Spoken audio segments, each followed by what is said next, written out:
Hey, everybody, it's Heather Vickery. Hey, listen, I need your help with something. As you all know, we release a brand new episode of the Brave Files each and every Thursday.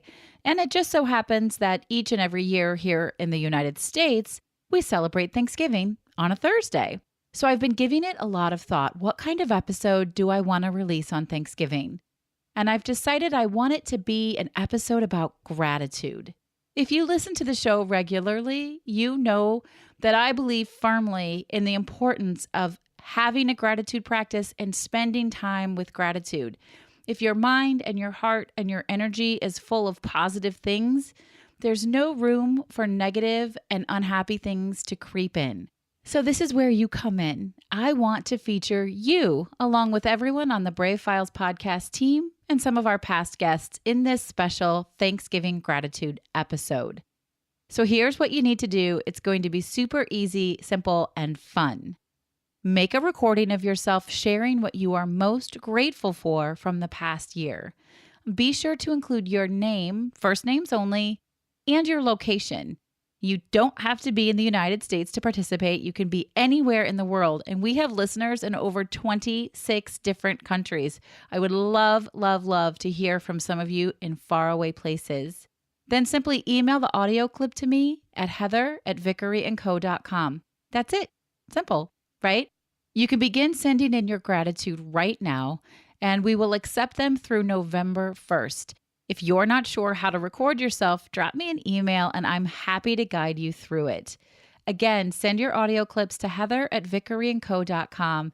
And thank you for helping me create an awesome Thanksgiving episode all about gratitude. I cannot wait to share it with you.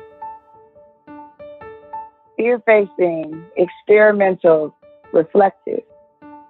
You are listening to The Brave Files, real stories from people living courageously. You can listen to the show anywhere you enjoy podcasts, and we'd love for you to subscribe, rate, and give a review on Apple Podcasts. It really does make a difference, and we appreciate it. Now here's your host, Heather Vickery. Hi, everybody. It's Heather Vickery, your host here at the Brave Files podcast. You guys, I meet a lot of really cool people with this podcast, but today's guest, Shelly Bell, might just be one of the coolest. Shelly is the founder of Black Girl Ventures, which is an organization that hosts pitch competitions to help Black and brown women entrepreneurs raise much needed capital to launch their businesses. She is an all-around crazy cool chick, and I have been really looking forward to this. Shelly, welcome to the show. Hi, thank you for having me. I'm so glad to be here. I'm excited. We chatted before, and you just light a fire. I want to jump right in and just get to the meat here. What exactly is Black Girl Ventures, and how in the heck did this come to be? So, at Black Girl Ventures, we work to create access to capital for Black and brown women entrepreneurs. And one of the ways we do that is a disruptive, funky, fun pitch competition where we take crowdfunding plus pitching to deploy capital to Black and brown women founders. So your typical pitch competition is like Shark Tank with an audience. Yeah. Yep. We disrupt that whole thing. So there's no judges. It's all community engagement. The audience asks the questions and the audience votes. Okay. Typically pitch competitions are free, but with ours, we charge at the door and we raise the money and give it away to the founder who wins. Okay. So the price you pay to get in is essentially your contribution to the crowdfunding. Yes. Okay. And yes, and then they also win a meeting with an investor, some swag for their business, and a couple other services that we have community partners offer. We are in DC, Baltimore, and Philly right now. In the fall, we will be doing another DC one, another Philly one, actually, in Chicago and Atlanta. I was just going to say, when are you coming to Chicago? I love that you're going to be here. Oh, yeah. Yeah. We're looking at coming to Chicago in October, actually, so. Well, you have to keep me posted because I want to be in that audience. Oh, for sure. Totally. So how in the heck did you come up with this idea? Okay. So I have a couple other ventures. So I started out with just like my entrepreneurial journey or this stint, because I've always been entrepreneurial. Mm-hmm. I've always had a side hustle. But I would say this stint of entrepreneurship, I was laid off. And was like, hey, like, I want to start a business anyway. I was engaged to a man who didn't want me to start a business. And so he was like, you should go, you should get just a regular job. And so I did. And I hated it every day. And so my boss one day called, I thought I was hiding it well though, but my boss called me and one day and was like, hey, like, you're great. And I know that you're supposed to be doing something great, but it's not this. So I'm going to have to let you go. And I was devastated. I went home and I called California Psychic. True story. I called a psychic That's amazing. hotline. I was like, yeah, that's oh amazing. my God, what is happening to my life? And the woman, she told me, when you find what it is that you want to do, the money will come. And also, you're not going to be with that guy. I could have told you that. Now I'm like even more devastated. Like I'm like happy about that part about the money coming, but also just like, oh my God, what do you mean I'm about to marry this dude? So we break up. I just go on this very experimental. I get into this very experimental place. I tossed out everything from my living room. I repainted the walls. I'm like, what am I going to do with this huge open space? So I started looking at different things that I could do. And online, I saw this teepee. And I'm like, oh, that's cool. I'm going to build a teepee, put it in my living room. I'm going to rent it out, right? Like, this is crazy, completely delusional.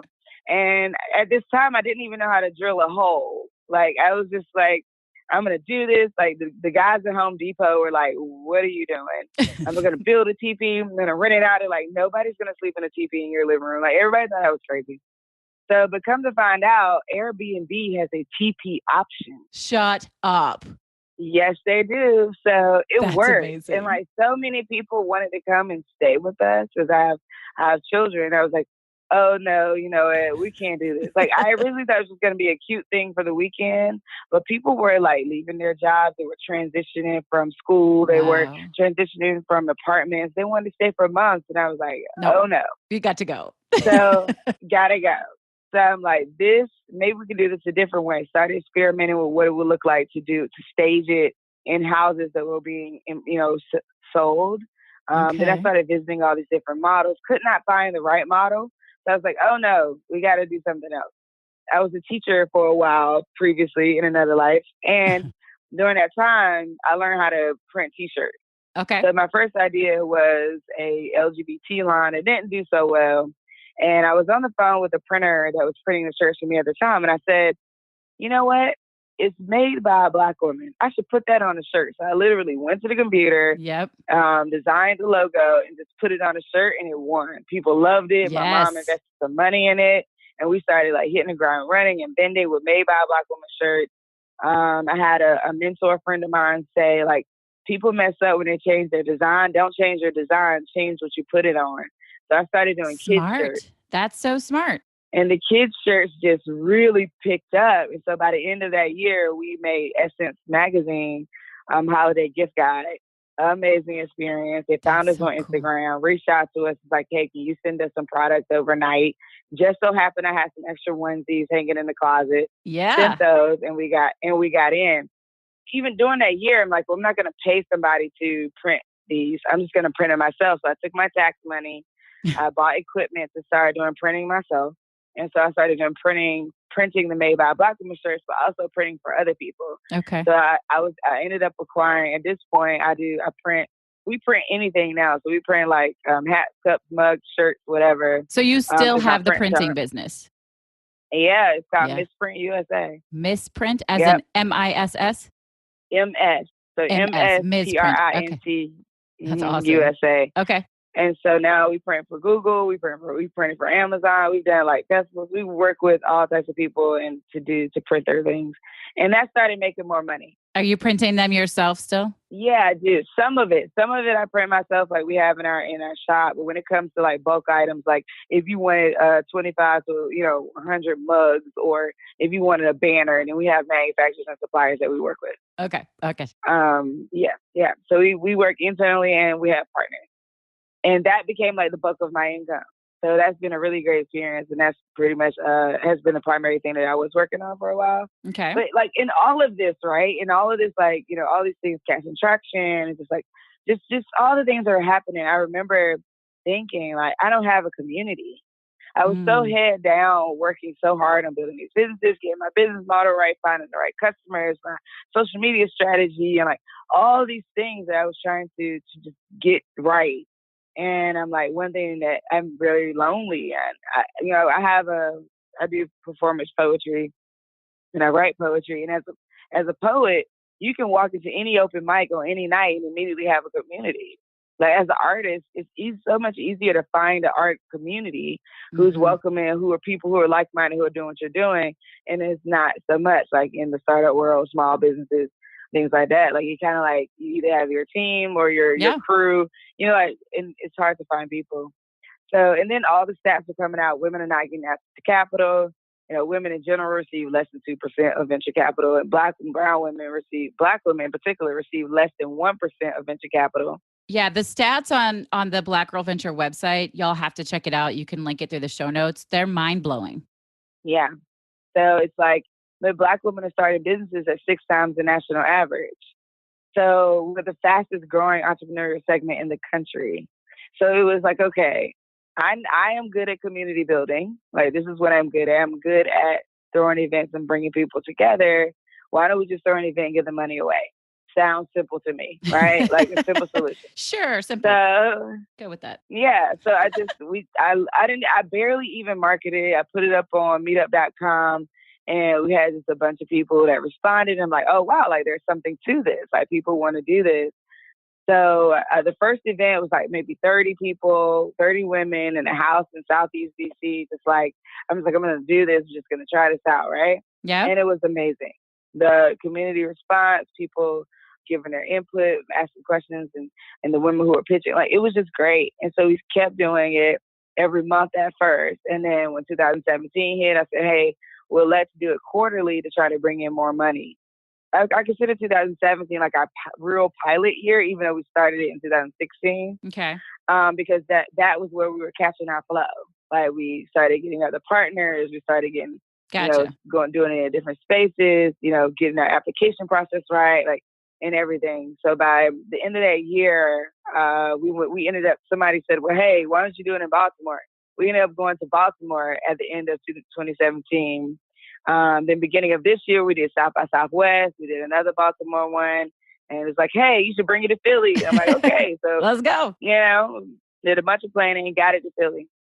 I know that I read, and when we first spoke a couple months ago, you told me that this idea of being in a home and starting these parties the idea for you came from what's called a rent party. Is that right? Yeah. So historically, this idea of raising money to help each other is part of the Black community. In the early 1900s, white people raised the rent during the Great Migration in Harlem, and to try to push Black people out. And what they did Assholes. was they they bound together and decided to throw these what they call rent parties. And these were not just average parties. Like you had people like Duke Ellington, That's Langston Hughes, amazing. Fats Waller. Like these are really like well planned parties where people would show up, pay a fee, and they Yeah. would take that money and use that money to pay the rent. So it became a part of sustainability. And I'm like, hey, well, why don't we, looking at what's happening now, and not, of course, it's not the early 1900s right now, but at the same time, when we're looking at like where women are not getting access to capital, Yeah. Might as well Black be. and brown folks tonight, it's such a challenge. And so it's like just pulling from things that have worked historically already and creating excitement Yeah. from the community. Because I truly believe that the future of funding entrepreneurs and small businesses will have to include the community. Like if you think about it, the I community agree. doesn't get involved into their consumers. There's no buy-in. So Yeah. like there's no and it's a different level of energy that has to come from the entrepreneurs. But like some of the great things that happen is that like you're talking directly to your potential consumers. So people will sell their products right on the spot sometimes. If they bring them to the pitch competition, they pitch, people will buy them out right then. That is so cool. You also have more voices at the table. Okay. So consider that like whoever chose 4 quote unquote experts to be on a panel at a pitch competition, that's only 4 people that get to speak, right? That's like probably less than 1% of the room, right? So now you're given a small percentage of the room to be able to have a voice. And in this case, it's open to the community. So we have people from foundations who come, from branches of government, from other funding places that come, banks, corporations, and now they can ask questions as entrepreneurs as well, instead of just kind of sitting back and watching. So yeah, that's a question that I had was the women pitching are all Black and brown women. Who's in the audience? The audience is everybody. Okay. So everyone is welcome. And we have this little slogan that says, like, when you attend, Black and brown women win. Or we have one that says everyone can attend, but Black and brown women will win. And awesome. Because my idea of the future of inclusion is that I can be a leader for my community and everyone can help me do that. Yeah. I don't know that we need to create more silos. So it doesn't need to be like I'm Black and only Black people can come, or I'm a woman and only women can come. I think that the more inclusion would mean that like I can hold this space for Black and brown women, and everybody around me can help me hold this space because we know we got an idea of where the needs are and how we can help each other out. So everyone can come. I love gender, that. Background, anyone can come. I love it so much because I think you are 1,000% right. I think you can absolutely hold that space, but there are a lot of other people that want to help you hold that space. And that if we don't come together to honor each of these needs, I don't know how we succeed. So I love it. Do you just do pitch competitions or do you do anything else? No, we do other things. The pitch competition is one.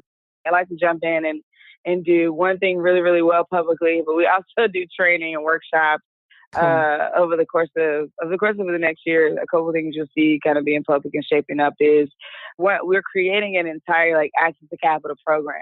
So you'll have the pitch competition, and then you'll have a very money focused accelerator. Wow. We're playing around with a name right now, but right now it's going to be called Money Trees. Money trees. But it's all about like money doesn't grow on trees, yeah, right? So but like, it does. Yeah. but it does. It's just which tree you're shaking. So it's about, but it is just about all we need to talk about money. If we're going to talk about access to capital, we got to go specifically to it. Like I see so many accelerator programs that are like capital is a part of it. So it's like, money is one day, but the rest of the time is about like social media or like target audience or business model. And it's like, no, let's talk about money the entire time.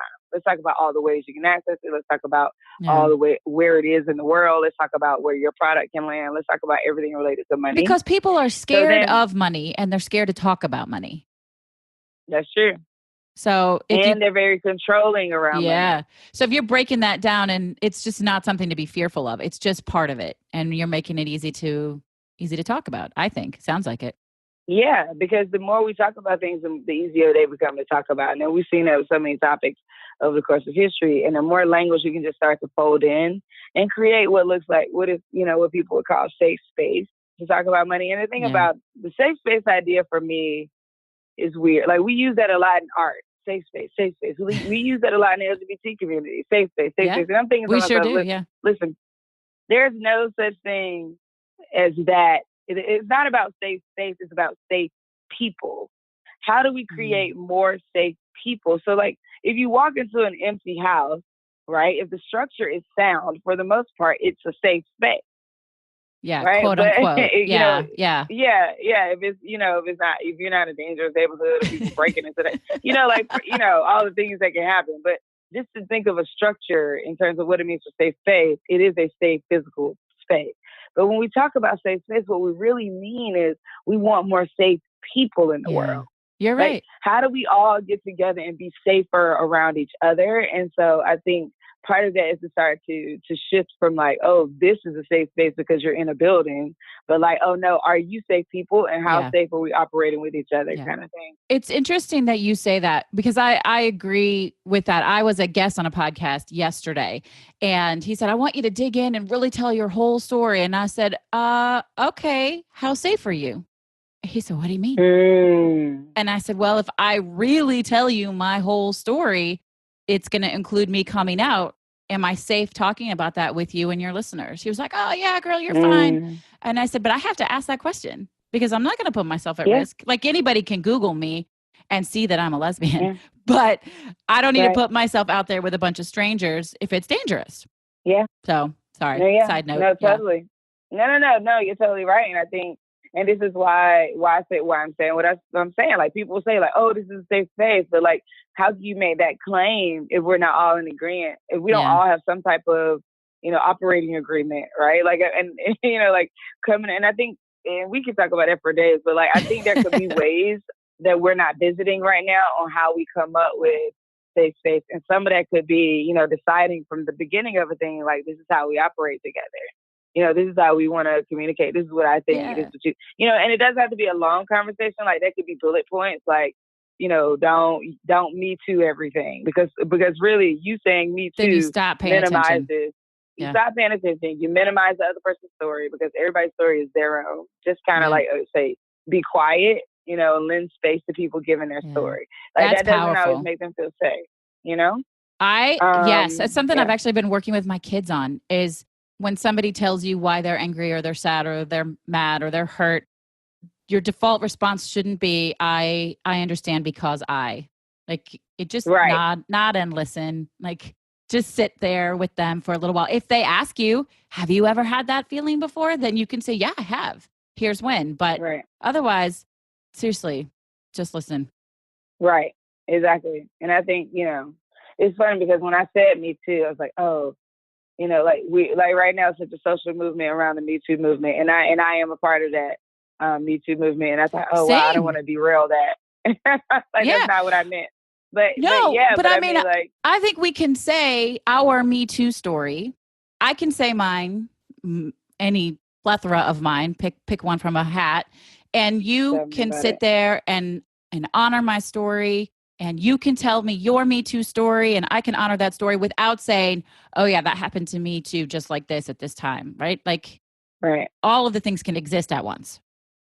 Yeah, no, I agree. And so I think that's a larger topic, and so I agree with that completely. And even just on this, even on things that are not as in that realm, where it's just like, oh yeah, we do it so much. People have just been conditioned to do it too much, but Yeah. you could be creating a really unsafe moment for someone by saying, oh yeah, you got that type of thing happening. Oh yeah, that happened to me too. Just about, because it's even when we say it, it's kind of like oh yeah, that happened to me too. Like Like, okay, it's well, whatever, I get dismissive. that. Yeah, Yeah, it it's is. super It is. So dismissive. yeah, and that's just one of the things. It could also be things Mm. like, don't yuck anybody's yum. Yeah, So my if it's like, kiddos oh say that. yeah, well, yeah, it's like, I like this. It's like, oh, you like that? Like, I don't like that. Like, well, why did you need to tell me that? Like, that, now that There's you're making space it, for you unless to I'm like it and me asking you, not to like it, or vice versa. Yeah. is right, exactly. So just things like that, and I feel like the more we can create these kind of operating agreements with each other, especially if they're places that we will always return to, Yeah. it creates more of a safe space. And that's just saying, oh, this is a safe space because I'm safe, the host, Yeah. because I'm okay with it. See, I love that. I call those boundaries. That's what I coach on, right? Right, right. It's communication of what's acceptable behavior to you and those you're with. As long as you talk about them, and I think things can go smoothly most of the time. But if you set up these boundaries or these expectations and you don't tell anybody, then shit's gonna fall apart.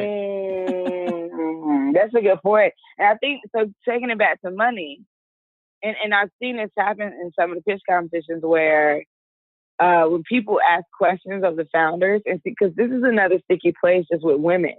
The Harvard review, they came out with an article about how women are being asked different questions than men about their businesses. Yes. And how women are being asked questions like, how many followers do you have?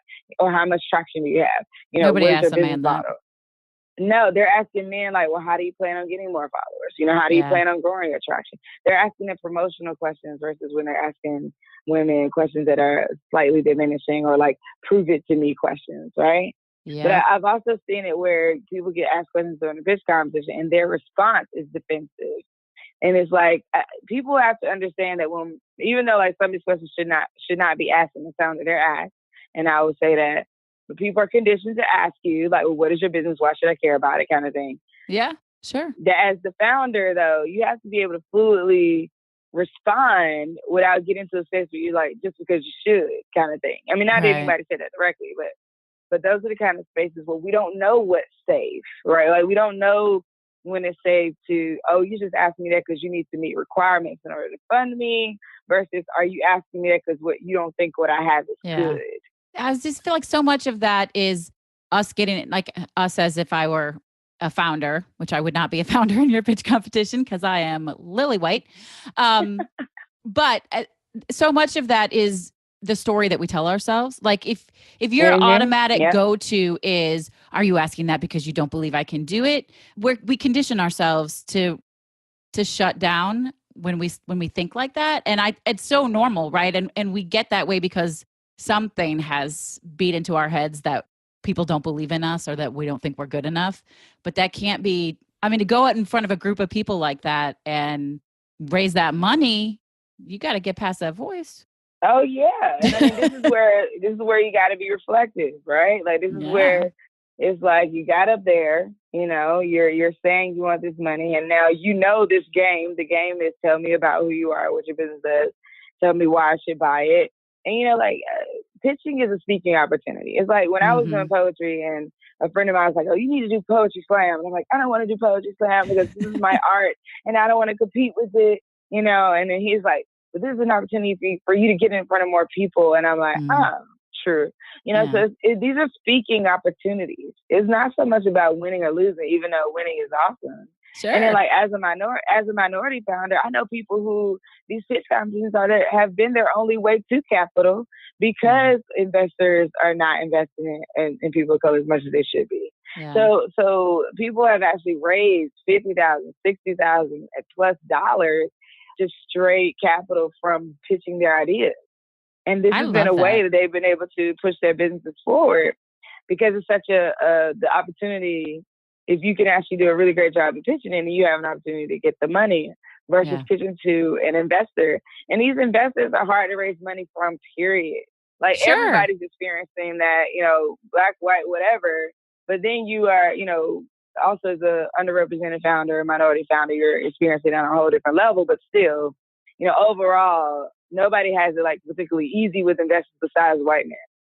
Right. So it's just such a sticky space. And so there's a couple of things about why we do it. It's like we can deploy the capital faster. So like we raise it at the door, we can deploy the capital to you within 7 to 10 days versus like, you know, even if you're even in the realm of investment, getting investors to commit and then getting them to actually send you the money, like that work is a whole other level of work. You know, even when we're talking about applying for grants, you know, this grant process, you're going to apply for it today. It's like a hurry up and wait model. Like, hurry up, apply for it by the deadline. You do, and then they don't get back to you for like 3 or 4 months. You know, so it's like you got to sustain your business for the 3 or 4 months to figure out whether or not you even got the grant. Absolutely. So, Shelly, what would you say throughout this process has been the most difficult? What's the biggest struggle? The biggest struggle throughout this process has been, I would say, maybe capacity building in terms of like, and it kind of comes back to access to capital for me as a founder, but I want to expand that a little bit because I feel like when people ask founders like, oh, well, what's one of your challenges in your business? Everybody says access to capital. Sure. Oh, I need more money, right? Yeah. But I think that if we were to like dig deeper through that, one, where would you put the money? And that's what I often ask founders when they say that people don't often know. But I would say building capacity around like having a team building, finding the right people, because every time a team member shifts, it's like such a huge shift in energy. And then every time you have to train a new team member, especially with what we're doing, because they're coming in at a time where we're like moving. You know, like it's not like I have a moment to stop, spend a week training you, and then jump back into, you know, because every week it's like, oh, the pitch competition is moving closer and closer. Trial by fire for these folks. Right. It is. And if you can't jump in and like grab hold and get moving, then I have to let you go soon. I have to say, hey, well, this is not the best fit for you. I'm sorry, because I feel like I didn't do all I could have done to like really train you, but like the person that I need has to have done something like this before. Yeah. And that's the thing. And it's like getting those people to stay on board means that you need to find more capital to pay them more as well. Yeah. So, so then that becomes the like, Yeah, then that becomes that circle of like that catch 22 as like, I need to grow my business, but I need people to grow my business. Okay, but I need money to get people. Okay, but Yeah. I need to do the business thing to get more money. So it's kind of like that kind of thing Hmm. that I would say has been a challenge for me. So then, conversely, what has been the biggest pleasant surprise? Just the amount of traction, the amount of interest, and the response from the women that we fund. I Yeah. mean, like when we were South by South, well, the Baltimore winner of 2017, like she cried, and then like this year she got into the Echo and Green. She got an Echo and Green fellowship, which is Wow. major. There's a huge selection process for that.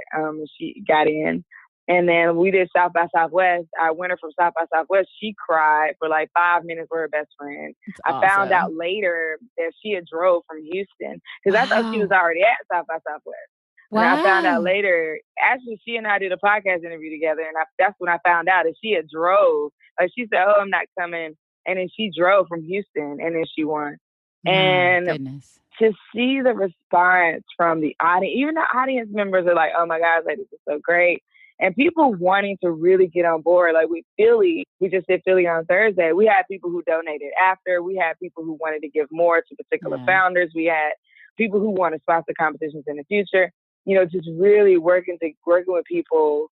That has been my biggest, because when I set out to do this, it was just like, oh, let's just do it. Okay. Yeah. And You that's didn't know that's where it how a was lot going of to my go. business Yeah. that's how a lot of my business ideas start. I'm like, oh, this is a great idea. Let's just do it, and it takes off.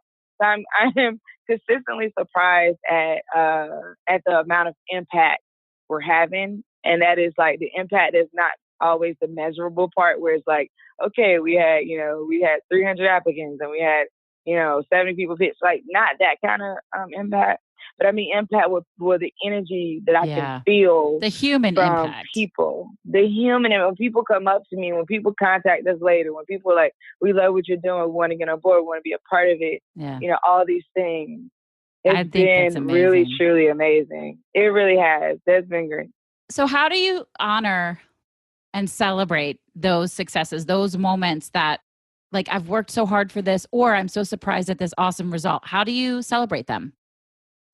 Typically happy hour. Cheers.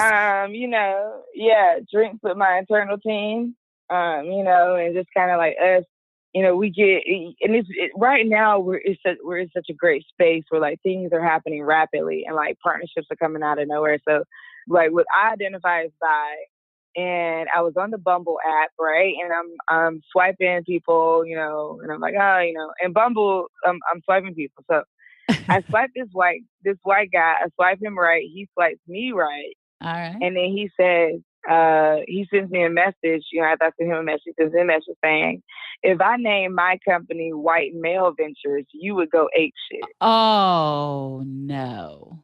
And I said, "No, that would be venture capital. Yeah. Have That you would read be about every who's getting business it?" ever. I mean, really.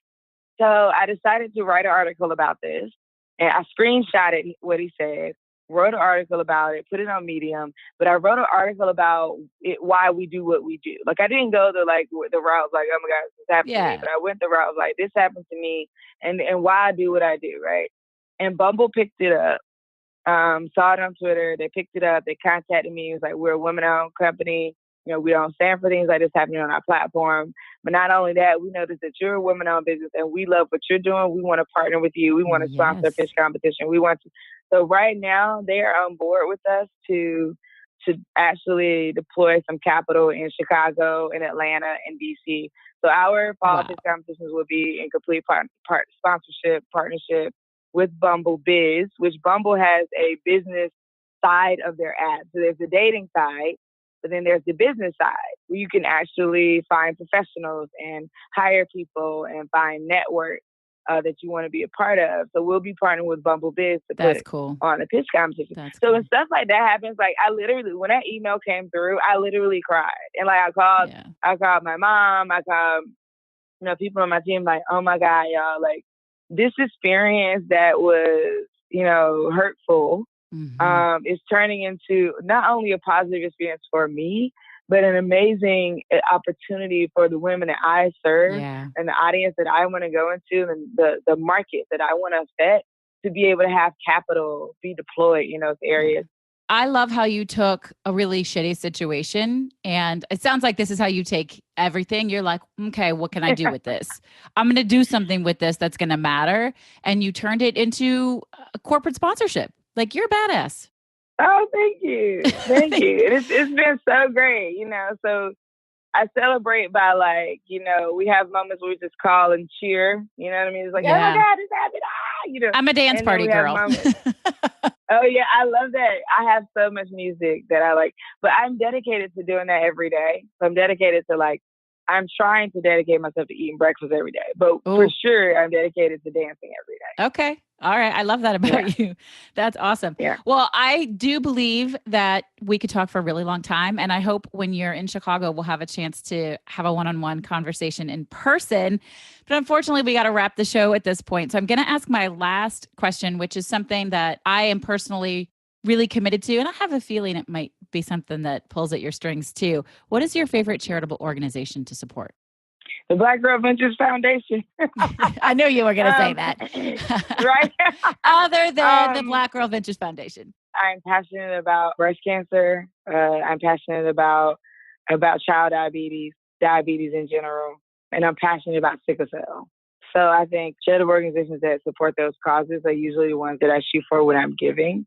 And I try to spread it around. Because, you always have the big ones like Susan G. Komen or the big, and it's like, well, yeah, but what are some of these other small or just not as mentioned places that I try to find them and donate.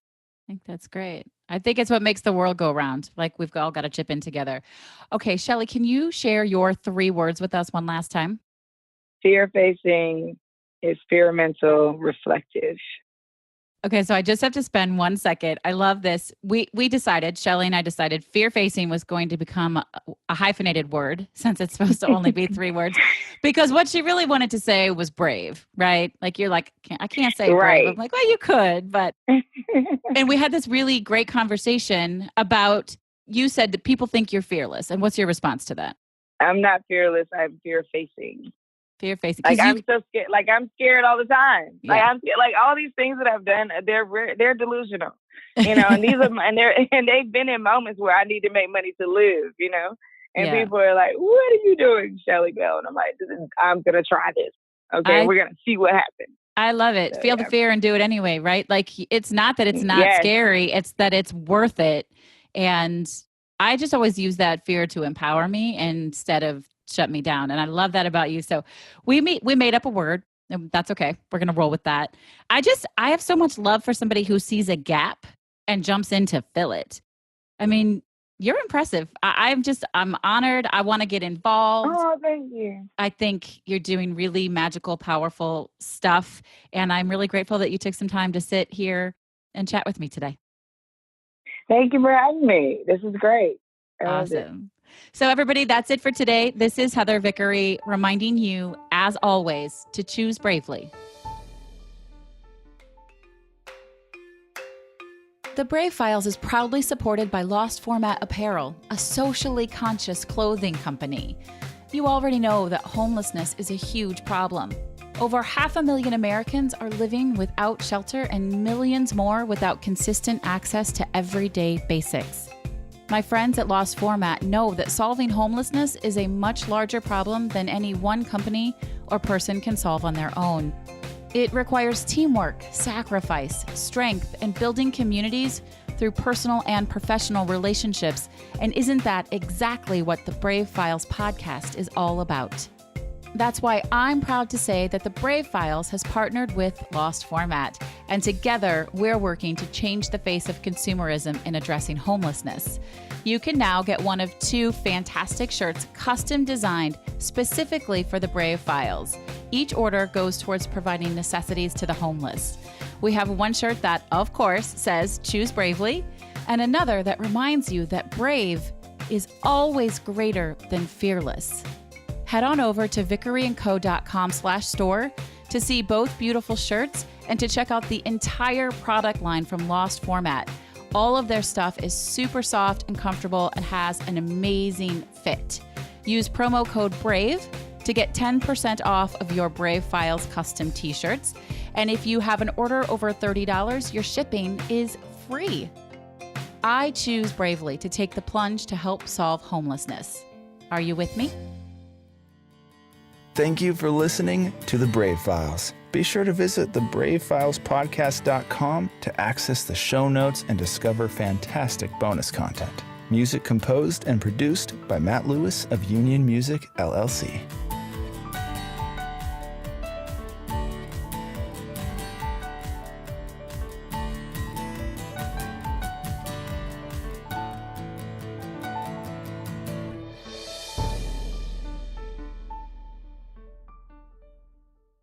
Special thanks to our editor and audio mix expert, Andrew Olson. I am eternally grateful for all that he does to make each week sound so fantastic. You can hear more of Andrew's work at findandrewolson.com.